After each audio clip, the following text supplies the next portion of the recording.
In a sunny, bustling meadow lived a squirrel named Squeaky and a panda named Pippin. They were the best of friends, but they saw time in very different ways. Squeaky was a whirlwind of energy. As soon as the sun rose, she was up. Scamper, scratch, gather. She collected nuts, berries, and seeds, her paws a blur. She stored them carefully in a hollow of the great oak tree. "There's no time to waste," she'd chirp, watching the sun move across the sky. Pippin, on the other hand, believed there was always time. He would stretch lazily, yawn a big panda yawn, and say, "Why rush, Squeaky? The sun is warm, the grass is soft. Tomorrow is another day." He would spend his hours munching on a few bamboo shoots, then nap in the shade, dreaming of clouds. "Pippin," Squeaky would say, her cheeks stuffed with acorns, "the seasons are turning. Look, the leaves are starting to change color. We must prepare for winter." Pippin would just blink his sleepy eyes. "Winter is so far away, little friend. Look at all the green that's left." And he'd roll over and go back to sleep. Squeaky worried, but she kept working. She knew deep down that time was a quiet river, always flowing, whether you noticed it or not. Weeks passed. The green leaves blazed into brilliant reds and golds. The air grew crisp. Squeaky's pantry in the oak tree was overflowing. It was a masterpiece of preparation. One morning, a cold wind blew. Pippin shivered, finally waking up. He looked around. The meadow was bare. The bamboo was thin and yellowing. For the first time, a knot of fear tightened in his stomach. He had nothing stored. He had eaten his days away, and now he had nothing to show for them. He trudged to Squeaky's tree, his head low. "Squeaky," he mumbled, ashamed. "I'm so hungry.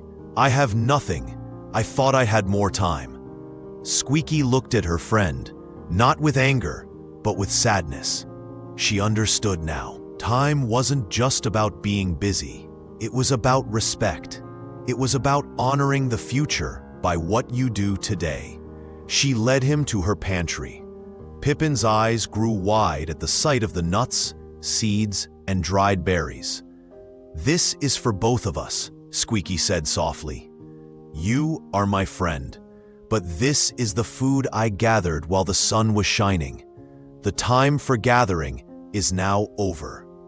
As the first snow began to fall, blanketing the meadow in white, they were safe and warm inside the oak tree.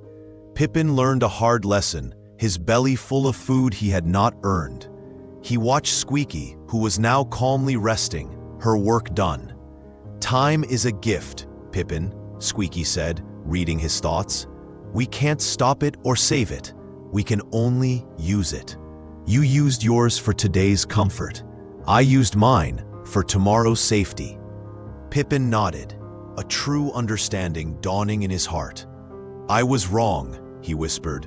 "I treated time like it was endless, but it's the most precious thing we have." When spring finally returned, Pippin was a different panda. He was still his calm self, but now he was also wise. He worked alongside Squeaky, gathering bamboo shoots and helping her find the best berries. He no longer napped the day away. He had learned that the value of time isn't in rushing, but in recognizing that each moment is a seed. What you plant today, you harvest tomorrow.